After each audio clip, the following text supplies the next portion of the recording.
Roughly 31,000 feet beneath the surface of the Pacific Ocean sits a place so utterly dark, so crushingly dense, and so brutally inhospitable that scientists long assumed nothing alive could exist there. Yet when a deep-sea robotic vessel finally touched the bottom, its onboard cameras captured footage that left even the most seasoned researchers at a complete loss for words. Before we get into what was actually discovered at the deepest point on our planet, go ahead and hit like and subscribe. You really don't want to miss where this is headed. This wasn't just a single trip down. That robot completed 23 individual dives, dropping mile after mile into the Mariana Trench, a place where pressure exceeds sea level by more than 1,000 times over. No ray of sunlight has ever penetrated this world. The water temperature sits just barely above freezing. By every biological principle we thought we understood, this should have been a barren, lifeless void. Instead, those cameras revealed a thriving ecosystem absolutely packed with living creatures.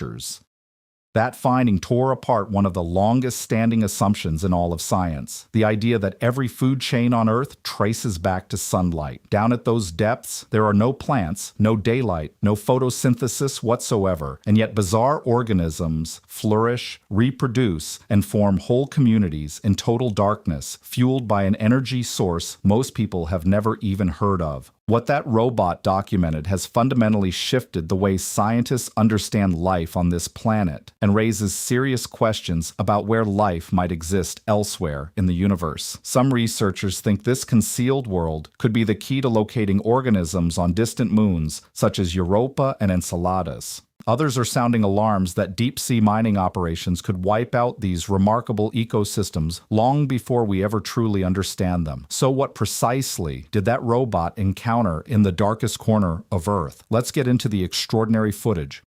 To really grasp why this discovery so thoroughly stunned the scientific community, you first need to understand where exactly this robot traveled, because the location alone should be a guaranteed end for anything living and breathing. Deep-sea scientists refer to it as the hadal zone, a name drawn from Hades, the Greek deity ruling the underworld. And honestly, that label couldn't be more fitting. This is the ocean's most extreme region. The trenches formed when enormous tectonic plates slam into each other, forcing one section of Earth's crust to slide beneath another and carving canyons into the ocean floor that plunge deeper than Mount Everest stands tall. Just let that settle for a moment. If you were to take the highest mountain on Earth and lower it into one of these trenches, its very peak would still sit below the waterline above. Now let's talk about what conditions are genuinely like down there, because raw numbers really fail to capture it. Water pressure at those depths reaches roughly 8 tons per square inch. To put that into perspective, imagine balancing a fully loaded SUV on the very tip of a single finger. Human tissue cannot withstand that.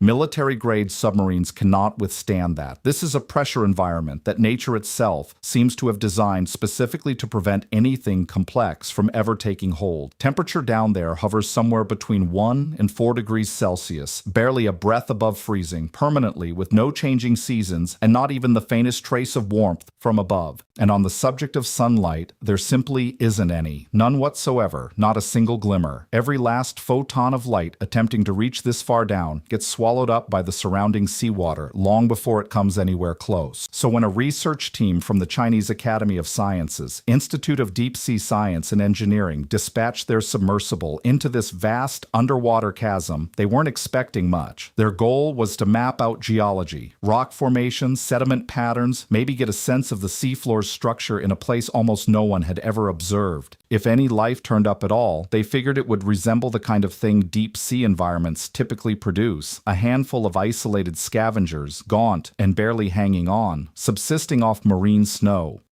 That slow, drifting fall of dead organic matter descending from the sunlit layers far overhead. That's the accepted model. That's what every textbook on the subject will tell you. Life in the deep ocean barely holds on, feeding off what trickles down from the world above. That is absolutely not what they encountered. The discovery, as the submersible pushed past 8,000 feet and continued descending further and further still, the onboard cameras began capturing something the research team was completely unprepared to see. Not isolated organisms, not a few resilient survivors clinging stubbornly to a rock face. What appeared instead were dense, sprawling communities of life, packed tightly together across the trench floor as far as the lights could illuminate. Tube worms rose in clusters like peculiar underwater forests. Clam-like bivalves were buried into the sediment by the thousands. Shrimp and various crustaceans moved through the footage in numbers that seemed impossible at such depths. This was no small gathering of tough, weathered stragglers.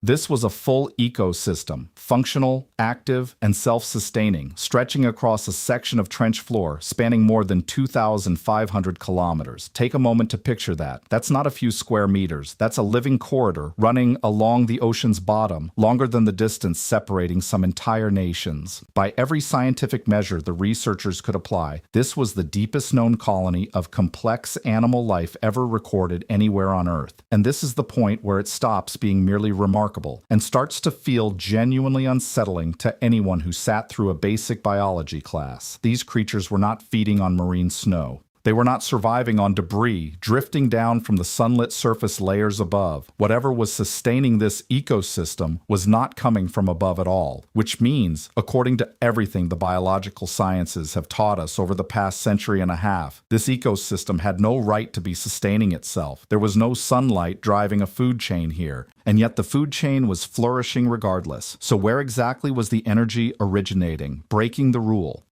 The answer lies in a process known as chemosynthesis, and once you grasp what that actually means, you begin to realize the scientists weren't simply observing a biological oddity. They were witnessing an entirely separate way for life to exist on this planet. Here's the fundamental rule everyone gets taught in school. Photosynthesis drives nearly everything. Sunlight reaches a plant. The plant takes that light and converts it into chemical energy. Every creature that consumes the plant or eats something that once fed on it is ultimately drawing power from the sun. Even fish sitting at the base of a typical food chain are several links away, still ultimately solar-powered. The ecosystem this underwater robot stumbled upon runs on none of that. Instead, its fuel is something far more sinister. Deep beneath the trench floor, fractures in the Earth's crust release methane and hydrogen sulfide, foul-smelling toxic compounds that would pose a serious threat to most organisms living at the surface. But down in these depths, highly specialized microbes have developed something truly extraordinary. They take those harmful chemicals and transform them directly into usable energy.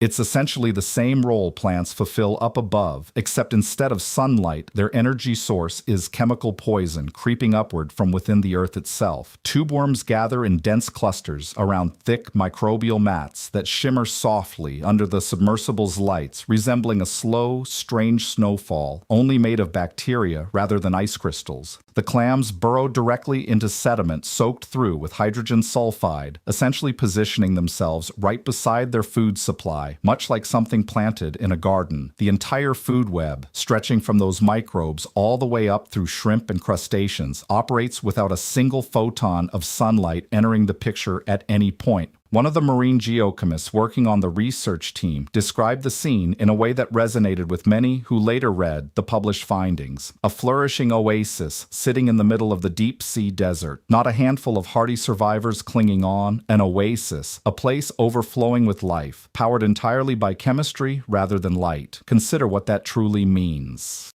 Here is a fully functioning community of organisms that shattered the one rule we had always assumed was universal. And it didn't do so quietly, tucked away in some obscure corner. It shattered that rule across thousands of kilometers of trench floor, in one of the most extreme and inhospitable environments known to exist anywhere on this planet. If life is capable of thriving here under conditions this punishing, then the obvious next question becomes the one that made this discovery resonate far beyond the field of marine biology, the shift toward the possibility of life elsewhere. If sunlight turns out to be unnecessary, if an entire ecosystem can sustain itself purely on chemical energy seeping through rock in near-freezing temperatures, under immense pressure, in complete and total darkness, then the question every scientist in this area begins asking becomes a straightforward one. Where else might something like this be unfolding? And the answer pulls us entirely away from this planet. Researchers have long held suspicions that certain moons orbiting the outer planets of our solar system could harbor the right conditions to support life.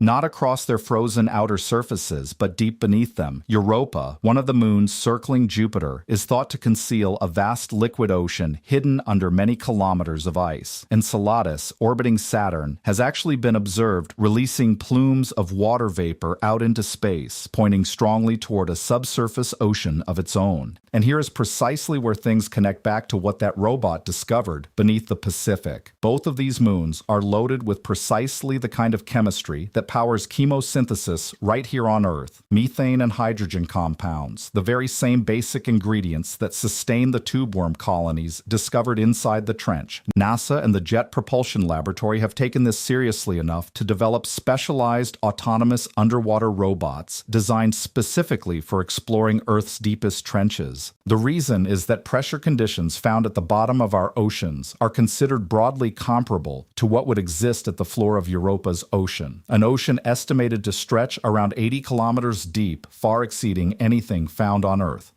Scientists at institutions like the Woods Hole Oceanographic Institution have noted that probing these hadal depths might help resolve one of the greatest open questions in all of science. Whether life is something exclusive to Earth or whether the universe generates it anywhere, the right chemistry and the right conditions happen to align. Just sit with that for a moment. We may have stumbled upon a working blueprint for how alien life could endure on a moon hundreds of millions of miles away, and we found it 31,000 feet beneath the Pacific Ocean, not through a telescope aimed at the stars, but through a robot pointed at the ground beneath our own feet. That's the turning point. That's why marine biologists, astrobiologists, and space agencies are all suddenly paying close attention to the exact same footage. It gets even stranger. If this had been the only remarkable discovery to emerge from the hadal zone recently, it would already rank among the most significant biology stories of the decade. But it isn't. It's just the opening of a much larger pattern.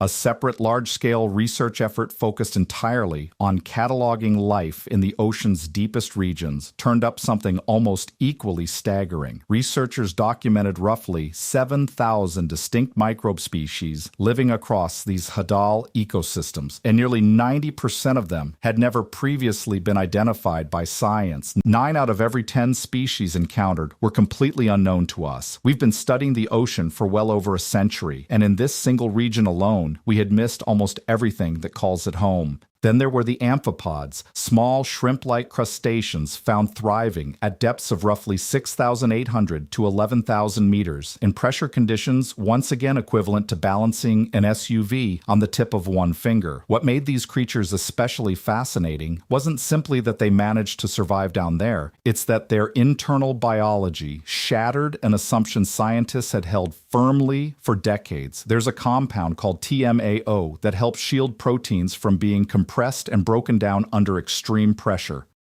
The prevailing assumption had always been that the deeper a creature lives, the more of this compound it needs to cope with the mounting pressure. But when researchers actually measured TMAO levels in these amphipods, the numbers didn't keep rising the way the models had predicted. Beyond a certain depth, the increase essentially leveled off and stopped. These creatures had discovered some alternative means of enduring pressures that should be tearing them apart at the molecular level, a method science had never accounted for. And then comes a discovery that sounds almost too bizarre to believe. At a site off Papua New Guinea, scientists operating a remotely piloted underwater vehicle encountered something that textbooks insist cannot exist. A scalding hydrothermal vent field sitting right alongside freezing methane, seeps. 2 entirely distinct geological systems ordinarily found in completely separate corners of the ocean, coexisting side by side across the same small stretch of seafloor. The site was so densely crowded with mussels, tube worms, shrimp, and sea cucumbers that the research team reported being unable to spot a single exposed patch of bare rock anywhere in the vicinity. A large number of the species found living there are believed to be completely unknown to science. Every single time a research team sends a camera into a previously unexamined section of the deep ocean, they encounter something that challenges what we believed we understood. At this point, that's no coincidence. That's a pattern. And that pattern raises an uncomfortable question: how much of what we believe we know about life on this planet is actually just a reflection of what we've managed to observe so far? Which brings us to a number that should genuinely unsettle you: just how little we've actually seen. Here's the reality sitting beneath all of this. A major study drawing on data from tens of thousands of deep sea dives carried out since the late 1950s calculated something remarkable.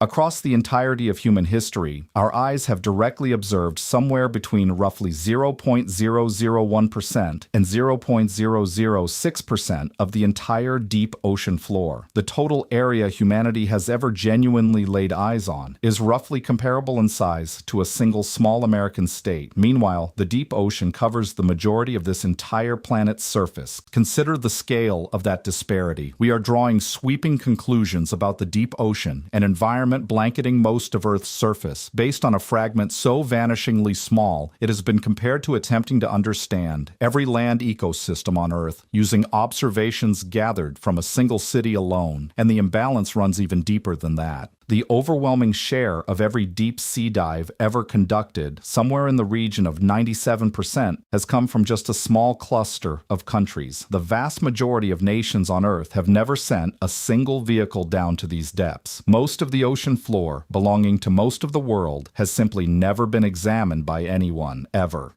Even large-scale modern mapping projects, which have made genuine progress charting a meaningful portion of the seafloor using sonar technology, only reveal the terrain, the contours and shape of the ground below. They tell us nothing about what is actually living on it or within it. A satellite image of a forest can show you where the trees stand. It cannot tell you what is moving in the darkness beneath the canopy. Researchers have actually done the calculations on how long it would take to visually survey the entire deep ocean floor at our current pace, even if exploration capacity were to grow considerably. The figure they arrived at is somewhere around 100,000 years. We are nowhere near done exploring this planet. At the speed we're moving, we may never be. And that reality becomes especially pressing once you consider what is already rushing toward these ecosystems ahead of us: the race against destruction. There are two threats closing in on these environments right now, and one of them has already made it there. Microplastics have reached the deepest location on Earth.